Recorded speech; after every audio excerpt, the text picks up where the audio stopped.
ওম শ্রী পরমাত্মনে নমঃ। শ্রী গুরু মহারাজের শ্রীচরণ কমলে জানাই আমার শতকোটি প্রণাম। এই কবিতায় ঊর্ধ্বের যমুনা তীর ভ্রমণ প্রসঙ্গে বর্ণনা করা হয়েছে।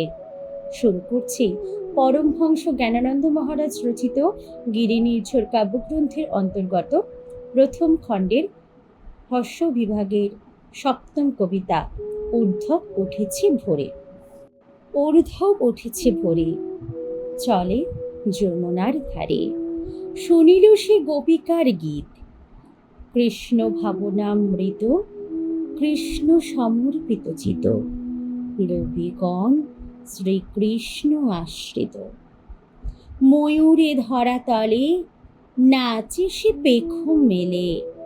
ওঠে কোকিলের কুহুরব, কপতির বকম বাজি, তোতা রাধা নামে পুজে। চারি দিশা হয়েছে সরব, ঘর ঘর শব্দ উঠে। দধি মথে কণ্ঠটে, যশোমথি পাবে কৃষ্ণ কথা। সে যেন ডাকেছে তারে, ও যশোদা ননি দেরে। সে ব্যতীত আর কহিবে কে কোথা।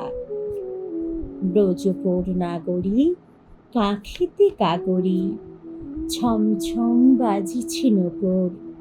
কৃষ্ণ দর্শনে চলে বাহানা যমুনা জলে।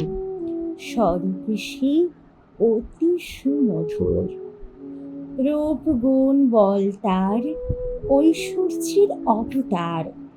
উপহার উপকার করা, তার পদচিহ্ন ধরে ধরা ধরে বক্ষ পরে। অলঙ্কার অতি মনোহরা, ঊর্ধ্বে দেখিয়া সবে মনে মনে সবে ভাবে। এরে বুঝি পাঠালো কানাই, সন্দেশ লইয়া যেতে মিলিতে সবার সাথে।